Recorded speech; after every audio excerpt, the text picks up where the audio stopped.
pleasure to present about disability data. The way I want to approach this presentation is to discuss disability data from a more fundamental perspective, talking about how we view disability when it's coded in as data, and how we measure and identify people with disabilities.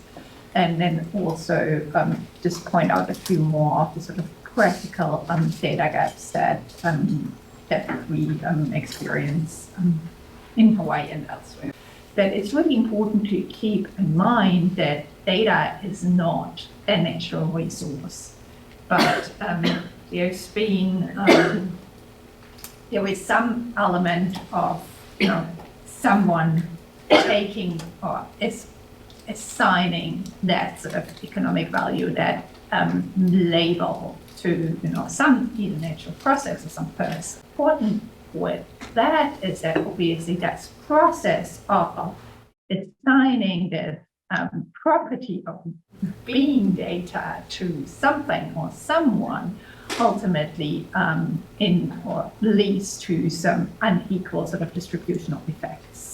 We often see that there is a distinction between, on the one hand, we have the people who sort of appropriate data and make themselves the data owners, and those typically seems to be a different group of people from the people who actually kind of own the data because they were the subject of the data collection.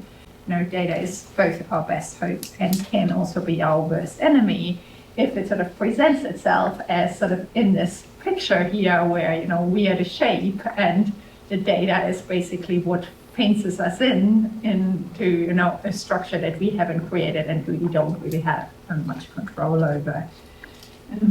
And this is obviously also something that affects disproportionately affects people that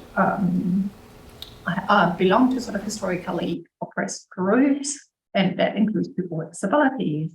So what does it mean? Does that mean with regard to data? It's really the idea that there are certain ability expectations regarding both data production and data consumption.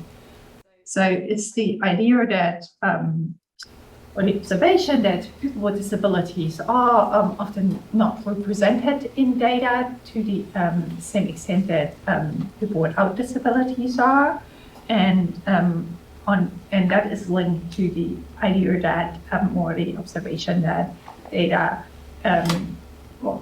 from sort of different groups of people is not desirable or is not seen to have the same economic value as people from other groups. Data from people from other groups, and the aspect that I've kind of added to this is the whole sort of area of barriers to consumption, because a lot of these days, a lot of life opportunities are linked to being able to navigate data spaces, and there are a lot of sort of accessibility barriers. So data gaps, so one of the really important things is that issue about identifying people with disabilities and measuring disability.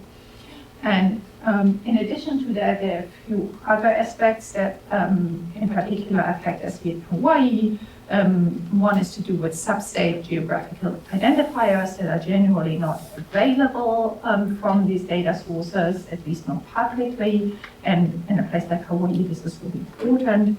And there is generally very little data on unmet needs and services gaps. Sort of the data collection is accessible, so people with disabilities can be counted and can be part of data collection. And also then on the other hand, the data sharing is accessible so that we can actually use the data that's out